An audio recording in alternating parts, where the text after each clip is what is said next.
जंगल का राजा जालिम। अफ्रीका के विशाल सवाना घास के मैदानों में एक जंगली शेर रहता था जिसका नाम था जालिम। जालिम अपने नाम के विपरीत एक गौरवशाली और न्यायप्रिय राजा था।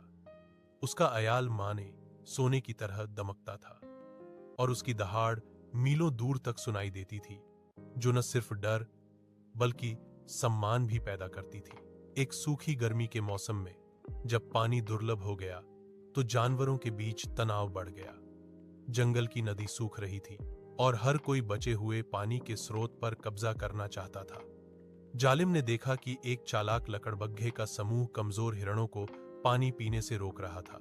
जालिम बिना किसी चेतावनी के उस जगह पर पहुंचा। उसकी आंखें आग की तरह जल रही थीं। उसने इतनी गहरी और शक्तिशाली दहाड़ लगाई कि लकड़बग्घे डर के मारे तुरंत भाग गए। लकड़बग्घों के जाने के बाद जालिम ने पानी की ओर देखा। उसने एक बूंद भी नहीं पी, बल्कि धीमे से सिर झुकाया और शांत होकर एक ऊंचे टीले पर बैठ गया। उसका संदेश स्पष्ट था, जंगल में हर प्राणी का जिंदा रहने का हक है। उस दिन के बाद जानवरों ने जालिम को सिर्फ राजा के रूप में नहीं, बल्कि एक संरक्षक के रूप में भी देखा।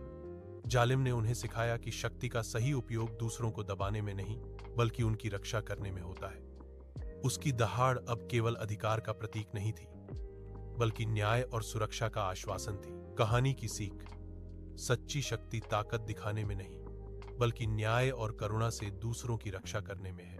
क्या आप चाहते हैं कि मैं इस शेर के जीवन के किसी और पहलू पर कहानी लिखूं?